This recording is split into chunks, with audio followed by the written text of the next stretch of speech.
এপিসোডের শুরুতে আমরা প্যানকে দেখতে পাই, সে তার বাবার কাছে এসেছিল। তখন প্যানের বাবা তাকে দেখে প্যানকে বলে যে তোমার চুল সাদা কেন হয়ে গেল। তখন প্যান বলে যে ইয়াং মারা গেছে।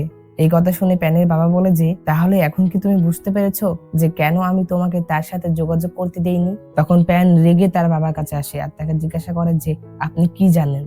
তখন প্যানের বাবা বলে যে তুমি তাদের সাথে যুদ্ধ করতে পারবে না। তখন প্যানের বাবা বলে যে 10 বছর আগে ইয়াং জিয়ান তখনও বিচারমন্ত্রী ছিলেন আর আমি তার ডেপুটি ছিলাম।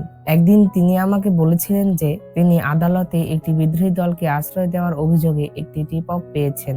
এটি সরাসরি হিয়াং এর দিকে ইঙ্গিত করে। তাই তিনি পৈতৃক পূজার অজুহাত ব্যবহার করে হিয়াং এ গোপনে তদন্ত করেছিলেন। কিন্তু রাজধানীতে ফিরে আসার পরে তাকে ফাঁসানো হয়েছিল এবং পুরো পরিবারকে লিংনানে নির্বাসিত করা হয়েছিল। আর এরপরে বাকি গল্প তো তুমি জানোই। এই সংগঠনটি অনেক শক্তিশালী আর আমি বিচারমন্ত্রীর দায়িত্ব পাওয়ার পরে না জানার ভাব করেছি। আমি ভাবতে বা তাকে জিজ্ঞাসা করার সাহস করিনি আর আমি ইয়াং পরিবারের সাথে কোনো সম্পর্ক রাখার সাহসও করতে পারিনি। আসলে প্যানের বাবা যাদের কথা বলছিল সেটা ইয়াং এর পরিবারের বিষয়ে ছিল। তো এখান থেকে আমরা বুঝতে পারলাম যে ইয়াং এর পরিবারকে ভুল অপবাদ দিয়ে নির্বাসিত করা হয়েছিল।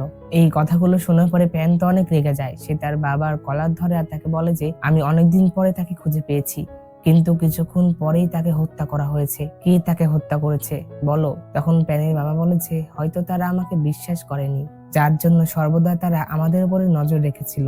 যদি তুমি তাকে খুঁজতে না যেতে তাহলে হয়তোবা সে বেঁচে থাকতো, তারা তাকে মারতো না। আমি বিচারমন্ত্রী হওয়ার পরে তাদেরকে কিছু বলিনি, কারণ আমি জানতাম যে আমি কিছু বললে তারা সন্দেহ করবে, কিন্তু আমি এটা জানতাম না যে তারা এর পরেও আমাদের উপর নজর রাখবে। আর যেহেতু তারা নজর রাখছিল আর তুমি তো ইয়াংকে খুঁজে বের করে ফেলেছিলে, যার জন্যই তারা ইয়াংকে মারার সুযোগ পেয়েছে। তো শেষ পর্যন্ত এটা তোমারই দোষ যে সে মারা গেল। এর পরের দৃশ্যে আমরা প্যানকে দেখতে পাই, সে ইয়াং এর শ্রাদ্ধতে এসেছিল। প্যান ইয়াং এর কফিনের সামনে অনেক কান্না করছিল আর সে অনেক দুঃখে ভরা কথা বলছিল। তো সম্রাটের কাছ থেকে তখন আদেশ এসেছিল প্যানকে গ্রেপ্তার করার জন্য, কারণ ইয়াং এর খুনি হিসাবে তাকে ধরা হচ্ছিল। তো সম্রাটের সৈন্যরা যখন প্যানকে ধরতে আসে তখন প্যান তাদের সাথে লড়াই করতে থাকে। সে ড্রিঙ্কস করছিল আর লড়াই করছিল, যেটাতে সে অনেক আহত হয়ে পড়ে, কিন্তু তবুও সে হাল ছাড়ে না। কিন্তু এক পর্যায়ে সে আর পারে না, সে সেখানে অজ্ঞান হয়ে যায়। তো এরপরে আমরা প্যানকে দেখতে পাই সে একটি জায়গায় যাচ্ছিল আর তাকে একজন ফলো করছিল। তো এই লোকটি সেই সংগঠনেরই লোক ছিল, কিন্তু আমাদের এই সংগঠনের বিষয়ে তেমন কিছু এখনো জানানো হয় না। আমরা শুধু এতটুকুই জানি যে এই সংগঠনই ইয়াং এর পরিবারকে মিথ্যা অপবাদ দিয়ে ধ্বংস করে দিয়েছিল।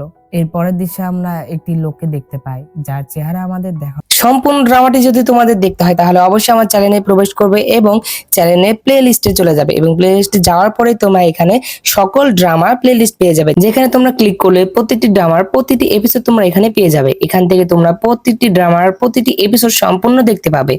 ধন্যবাদ।